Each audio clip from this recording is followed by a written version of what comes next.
Salve galera, eu sou o Fernando Bezerra, colunista do Portas da Percepção, coluna que fica aqui no Rempadão, toda quinta-feira às 22 horas, um texto, um vídeo, um post, alguma discussão sobre o tema das substâncias psicoativas denominadas psicodélicas ou enteogênicas, enteógenos. São substâncias que levam à manifestação da mente ou mesmo à revelação do que seria um divino interior, uma experiência religiosa no sentido originário de religio ou religare, a ideia de um olhar atencioso à experiência luminosa, uma experiência que foge àqueles aspectos ordinários, habituais da nossa vida de vigília. Então, assim, dessa discussão que a gente trouxe nesse momento, que eu trouxe hoje aqui para vocês, sobre as políticas de drogas, sobre essas substâncias e temas que estão sendo contemporâneos aí, que a gente espera poder discutir e debater. Em primeiro lugar, o uso de psicodélicos, né? Eu sempre gosto de repetir isso, é um uso milenar. A gente sabe que psicodélicos são usados há mais de 12 mil anos e possivelmente há hipóteses mesmo, como a do Terence McKenna, de que eles foram importantes para a evolução humana, né? Como o consumo de psilocybe cubensis, que é um fungo que contém psilocibina e que teria sido fundamental para o desenvolvimento da linguagem. Bem, o fato é que essas substâncias foram fundamentais para uma grande parte, uma série de povos, para ritos ligados a ritos de passagem e experiências religiosas. Essas experiências eram, em grandes sentidos, protetoras dos seus usuários e eram misturadas também o uso religioso com uma espécie de uso medicinal, com uma espécie também de uso psicológico para a promoção da saúde mental de toda uma população ou de pessoas que estivessem enfermas mentalmente ou fisicamente. Nesse sentido, não havia uma grande distinção entre aquilo que era da ordem do religioso, do medicinal. Essas instâncias, essas experiências estavam de forma conjuntas em grande parte das sociedades originárias. O tema de hoje, entretanto, também dizer o seguinte, que embora nós possamos até pensar que o uso religioso é um uso mais protetor no caso dos psicodélicos, essa não é a única realidade do uso contemporâneo. Embora nós tenhamos, inclusive no Brasil, a regulamentação de usos religiosos, como o uso da ayahuasca, que é feito, por exemplo, a gente conhece muitas vezes como daime ou como vegetal, em religiões ayahuasqueiras, religiões tipicamente brasileiras, né? Nós podemos dizer que esse não é o único uso, portanto, não basta pensarmos apenas na realidade que poderíamos ou não achar como uma realidade ideal para esse consumo. É preciso, quando se pensa em políticas públicas, principalmente, pensar no consumo que efetivamente ocorre. Não dá para a gente pensar como a ONU fazia, vamos pensar numa sociedade livre das drogas. Utopias que nunca foram realizadas em nenhuma sociedade humana e nem vão agora ser realizadas. É preciso saber de que forma minimizar, reduzir ao máximo os danos e os riscos do consumo de qualquer substância psicoativa, desde o café, passando pelo cigarro, pelo álcool, até as substâncias tornadas ilícitas, e mesmo, claro, potencializar os possíveis benefícios dessas substâncias, como tem sido avançado o debate da maconha medicinal, não só do uso do CBD, mas do THC e da maconha in natura, que é ainda mais importante.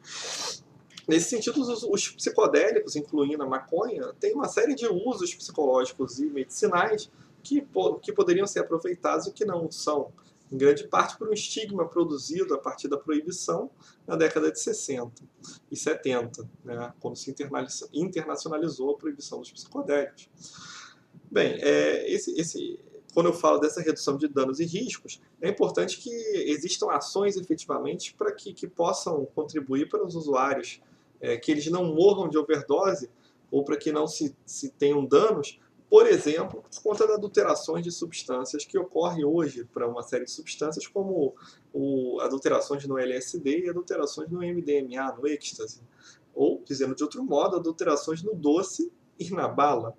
Essas adulterações, essas substâncias que são vendidas até mesmo como LSD, como doce, ou como bala, como êxtase, como MDMA, são substâncias que podem ter um pequeno dano, podem não ter dano até para o usuário, dependendo da quantidade, do setting, do uso que ele faz, mas podem ser extremamente danosas substâncias que possam intoxicar o usuário, levando ele a hospitalização ou mesmo a morte. E é exatamente isso que a gente acredita, tu fala a gente porque são um conjunto de pesquisadores, um conjunto de ativistas que pensam dessa forma, acreditamos que isso deva ser reduzido ao máximo, por exemplo, com ações governamentais para redução de danos em grandes festivais, em festas onde se sabe que existe o consumo dessas substâncias. Não basta pensar na repressão, já que o consumo vai ser feito de qualquer forma. Ao contrário, a gente tem observado cada vez mais que o excesso de repressão leva a novas formas de consumo, formas mais rápidas e que, normalmente, por serem mais rápidas, aumentam a possibilidade de dano, inclusive de dependência, não particularmente no caso dos psicodélicos, que promovem uma dependência muito baixa. E, assim, eu acredito que uma das formas de redução de danos, além de testar as substâncias para saber se efetivamente é aquilo que você está utilizando, é o que você acha que está utilizando, para você saber, ter uma ideia de princípio ativo, quanto é a quantidade de princípio ativo que tem naquela substância, já que o mercado não é regulamentado. Além disso, é importante o protagonismo dos usuários.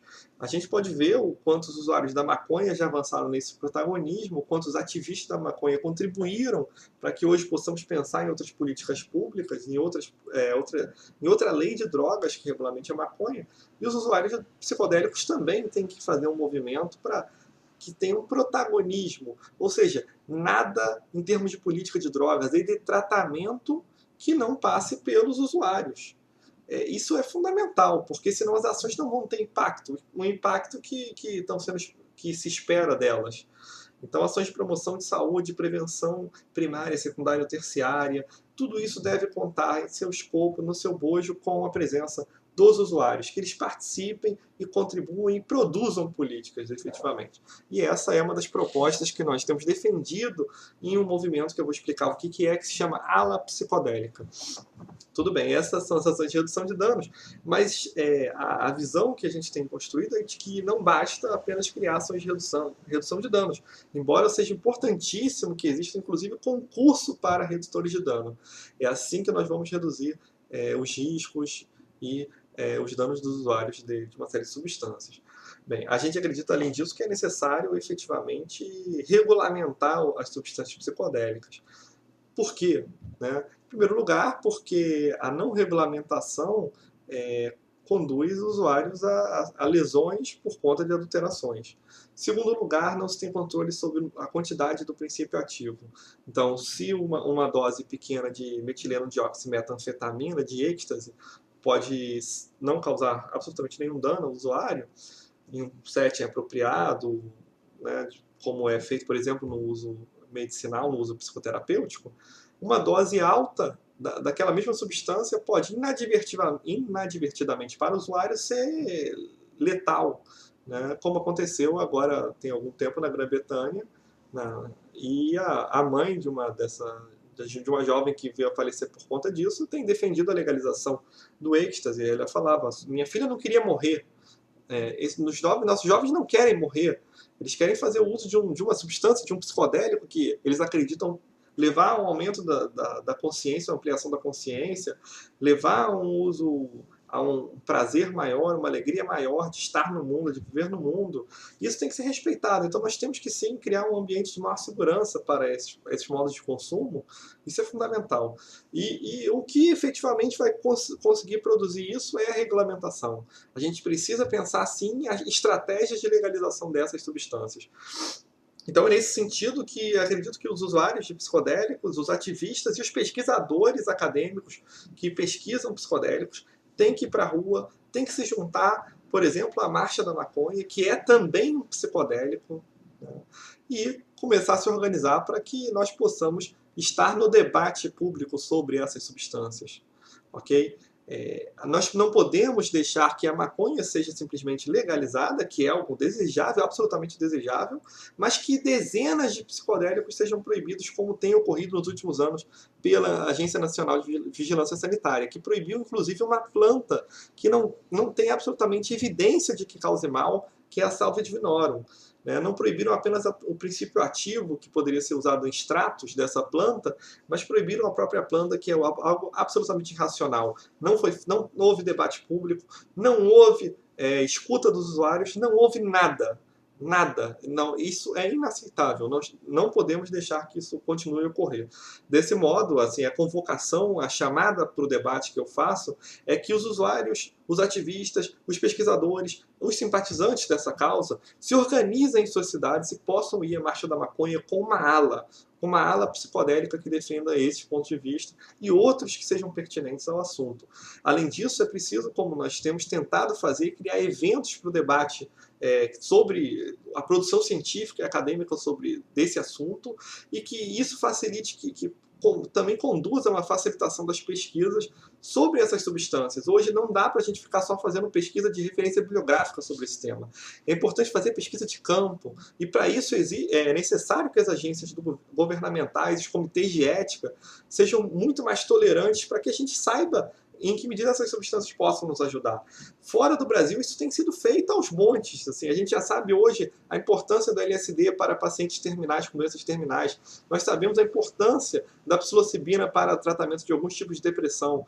Nós sabemos a importância da iboga e da ibogaína para o tratamento de dependência de opiáceos. No Brasil, o uso da ayahuasca poderia ser importantíssimo para tratar os nossos usuários de crack e cocaína.